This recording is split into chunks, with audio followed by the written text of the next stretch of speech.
Flacco is this team's best quarterback this season of all four. I'd put Flacco, Denzel Ward, probably Myles Garrett, all those dudes in bubble wrap and just say, hey, let's get ourselves ready.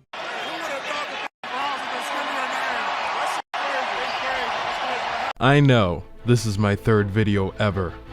I know that all my videos so far are about the Browns.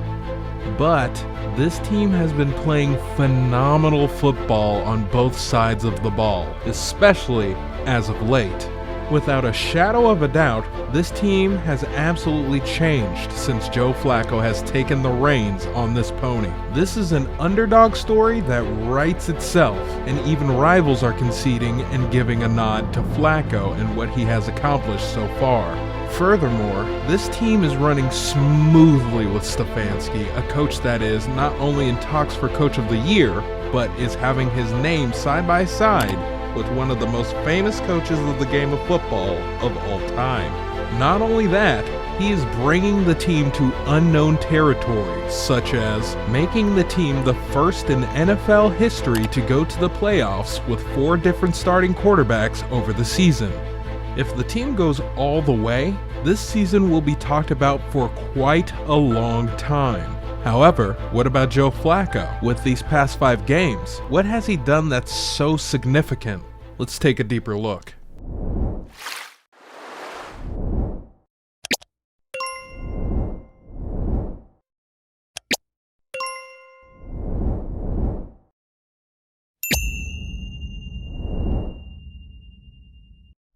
Joe Flacco started out his general football career in high school, where he was ranked 39th in potential prospects for college.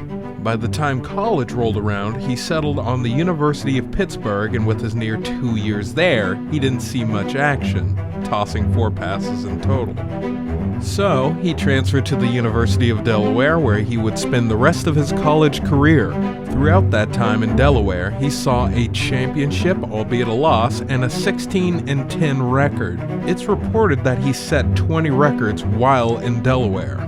After college was over, Flacco felt that his college career wasn't good enough and asked his coach if he could switch to baseball instead, but his coach assured him that he would be picked, and luckily, his coach was right.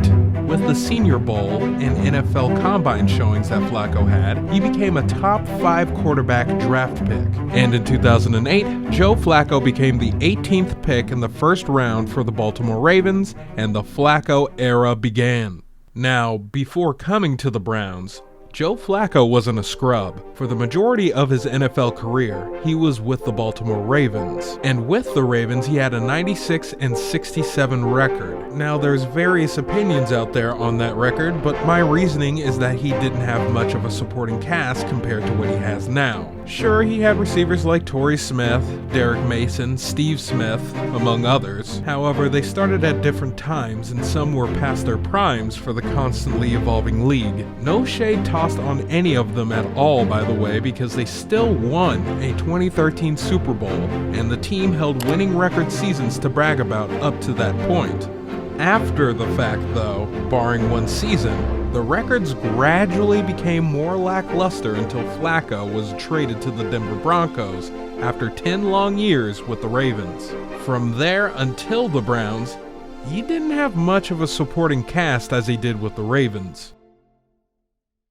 Flacco only played for 1 season for the Broncos for 8 games, and the record did not look good at all. He had a 2-6 record before experiencing a neck injury, and the Broncos released him later that offseason. He then signed up as a backup for Sam Darnold and later Zach Wilson on the Jets, and when he did start, his record was even worse than being on the Broncos at 1-8. Things were starting to look bleak, and it would seem that the former Super Bowl MVP was past his prime, and it was long overdue for him to hang up his hat. However, a year later, while sitting on the couch mid-season and thinking his career was over, Flacco got a call from the Cleveland Browns. Bear in mind that players coming back from retirement is a rarity, and the list of quarterbacks coming back is even slimmer. However, Joe Flacco has done a phenomenal job these past 5 weeks. He is breaking records and going into unknown territory. One of the first is that in the history of the NFL, he's the first player in his first 5 games with the team to have 250 plus passing yards and 2 touchdowns. And not only that, he has the same or more touchdown passes in 5 games than 5 NFL teams had the entire season. Remember, he was sitting on the couch and didn't practice through the offseason. And shockingly, he's also over 300 yards passing in his 4th straight game, which is a Browns franchise record. And he is the most recent 300-yard passer against the stout Jets defense since Tom Brady around 33 games ago. So far, his play has been so good that he is in talks for Comeback Player of the Year, and I think he's got my vote. My assessment is this: he came in at the right time, with the right team, and the right coach. This system works with him very well. Kevin Stefanski has proven that he is Coach of the Year material many times, and Joe Flacco definitely has weapons to work with.